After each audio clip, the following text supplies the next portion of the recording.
그의 자전거를 말없이 무표정한 얼굴로 붙잡고 있었습니다. 1995년 일본 치바현의 후나바시시. 당시 20대 초반이었던 남성 김씨는 이곳에 유학 생활을 하면서 용돈벌이 겸 새벽에 신문 배달 일을 하고 있었습니다. 이른 새벽 매우 피곤한 상태임에도 김씨가 절대 게으름을 부릴 수 없는 이유가 있었는데요. 바로 이 마을에 살고 있던 한 중년 남성 때문이었습니다. 정확히 새벽 5시 반이면 집 앞에 나와 직접 신문을 받아가는 마키야마 씨인데요.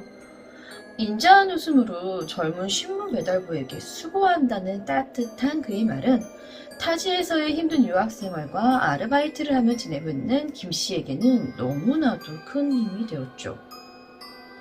그러던 어느 날 평소처럼 5시 30분경 늦지 않게 마키야마 씨의 집에 도착하게 되는데요.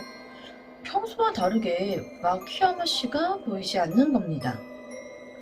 혹시 내가 너무 일찍 온 건 아닌가 싶어 잠시 기다리며 주위를 두리번댔는데 분명 방금까지 아무도 없던 현관에 한 여인이 서 있는 걸 보게 됩니다. 의문의 여성이 김씨에게 다가가 얘기합니다. 저 아빠가 오늘 아프셔서 제가 대신 신문을 받으러 왔어요. 김씨는 마키야마 씨의 딸이라 얘기하는 여성에게 신문을 건네고 돌아섭니다. 신문 배달을 시작하고 지금까지 단 한 번도 본 적 없던 딸에게 말이죠.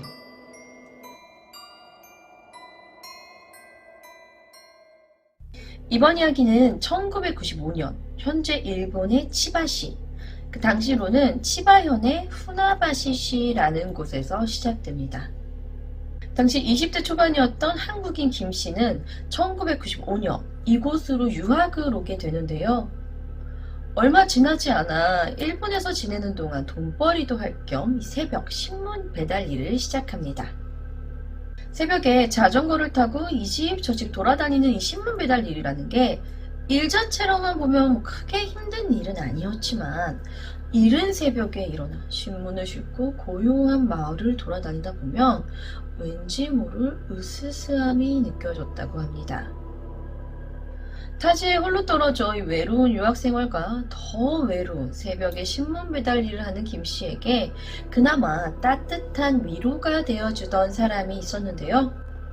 바로 이 마을에 살고 있던 중년 남성 아키야마 씨였습니다. 문 앞에 신문을 던져놓고 가는 다른 집들과는 다르게 김씨가 마키야마 씨의 집에 도착할 즈음인 이 5시 반이 되면 마키야마 씨는 항상 집 앞으로 나와 김씨의 신문을 직접 받았는데요. 언제나 신문을 건네받을 때면 인자한 웃음과 함께 따뜻한 말 한마디씩 꼭 건네주던 아저씨였습니다. 이른 새벽부터 들려온 이 마키야마 씨의 말 한마디는 김씨에게 하루를 활기차게 시작해주는 큰 힘이 되었고, 이런 마키야마 씨가 오래 기다리지 않게 하기 위해서라도 김씨는 절대 게으름을 부릴 수 없었다고 합니다. 그러던 어느 날 평소 때처럼 새벽 5시 반쯤 이 마키야마의 집에 도착을 했는데 마키야마가 보이질 않는 겁니다. 오늘은 좀 늦으시려나? 잠시 주변을 두리번거리며 다시 한번 현관문을 보게 되는데 분명 아무도 없었던 현관문 앞에 웬 젊은 여성이 서 있는 걸 보게 되죠. 새벽에 갑자기 여성이 나타나자 놀란 김씨가 묻습니다. 누구세요? 그러자 여성이 무표정한 얼굴로 대답을 하는데요. 안녕하세요. 딸 아이코예요. 오늘 아빠가 아프셔서 신문 대신 받으러 왔어요. 그렇게 김씨는 자신이 이곳에서 배달을 시작한 지난 몇 달 동안 단 한 번도 보지 못했던 이 딸 아이코라는 여성에게 신문을 건네고 김씨는 서둘러 다음 집으로 향합니다. 그리고 다음날 분명 게으름을 부리지 않았는데 이날따라 평소보다 조금 늦게 마키야마 씨의 집에 도착하게 돼요. 그리고 주변을 둘러보는데 마키야마가 보이지 않는 겁니다. 오늘 내가 너무 늦게 왔나? 기다리다 들어가신 거 아닌가? 아니면 아직도 아프신가? 걱정이 되긴 했지만 오늘따라 늦게 도착했던 김 씨였던 터라 다른 집들의 신문 배달을 위해 신문을 현관문에 두고 돌아서려 하는데요. 그의 자전거가 움직이지 않습니다.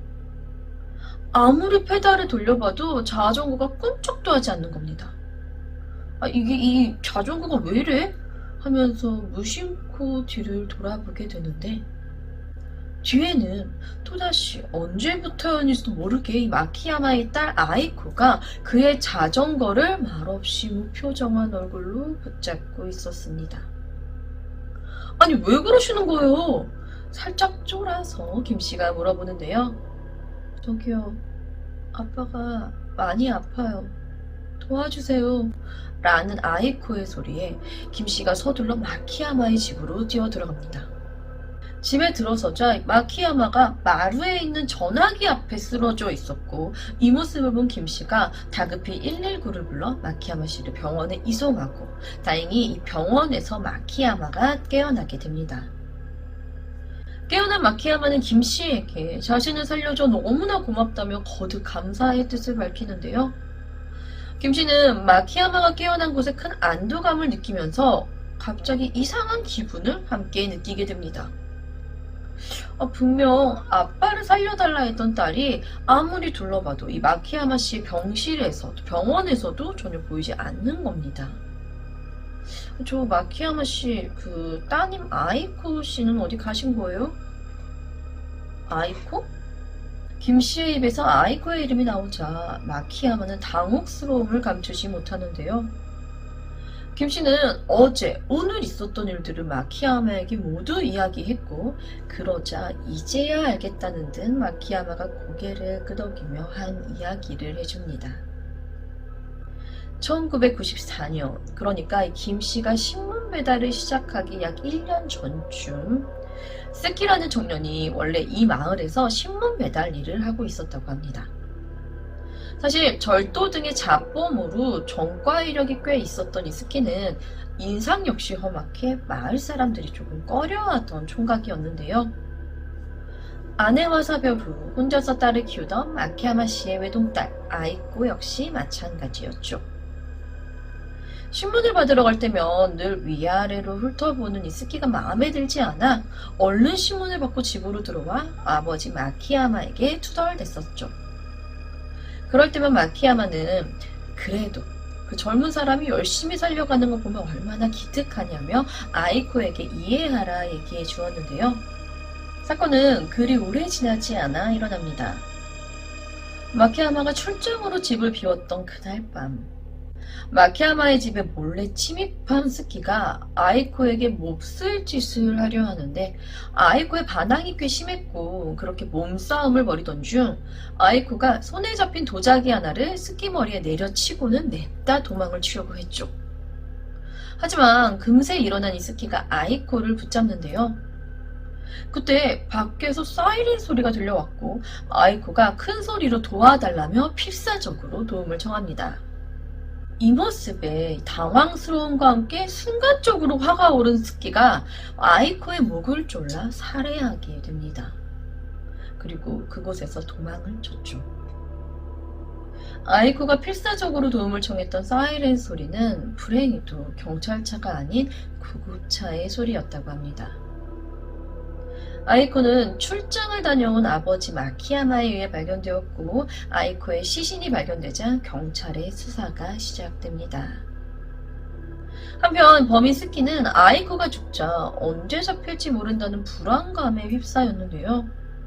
심지어 아이코가 죽은 그날부터 매일 밤이면 나타나는 이 아이코의 환영과 환청에 시달렸고 그렇게 신문 배달 일도 하지 못한 채 방에 처박혀 있을 뿐이었습니다.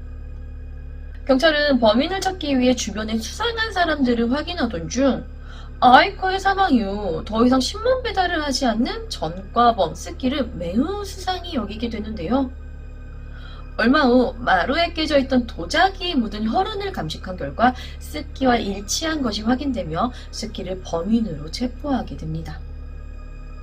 그렇게 딸 아이코를 보내고 힘든 나날을 견디며 살던 마키야마 씨였는데요. 아이코 살인사건이 있고 대략 1년 후쯤 김씨가 이곳에서 신문 배달 일을 하게 되었고 죽은 아이코의 또래로 보인 김씨에게 마키야마 씨는 따뜻하게 대해주었던 겁니다. 그렇다면 김씨가 본 여인은 대체 어떻게 된 걸까요? 마키야마의 이야기대로라면 아이코는 분명 1년 전쯤 이미 살해당했는데 말이죠. 자, 마키야마의 이야기를 조금 더 들어봐야 할 것 같습니다.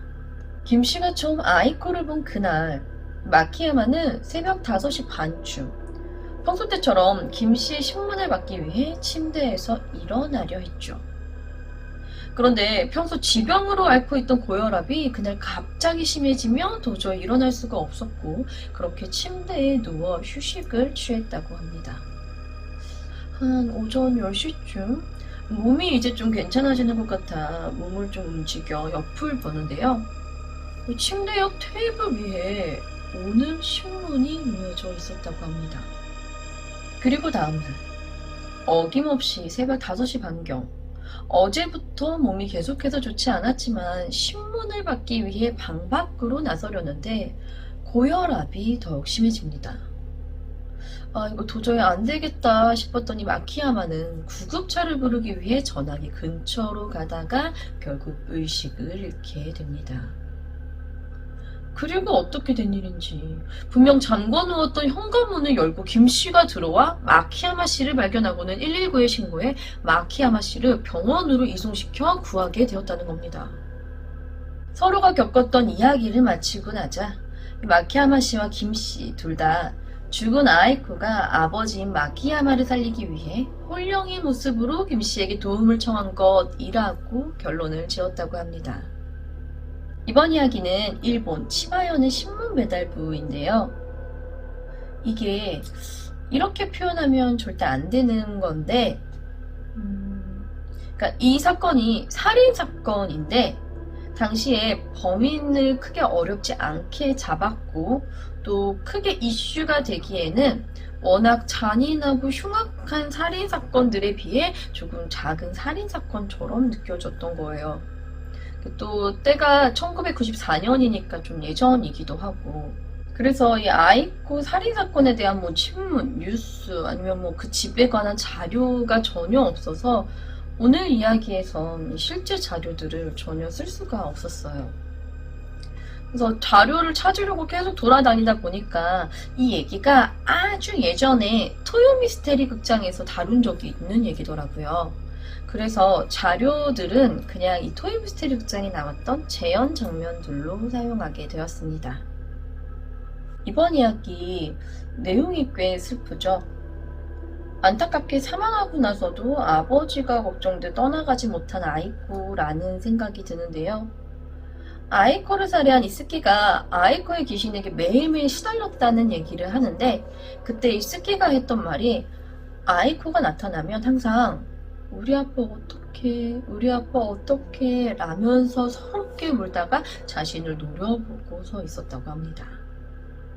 1994년 치바현의 후나바시시에서 일어난 한 살인사건.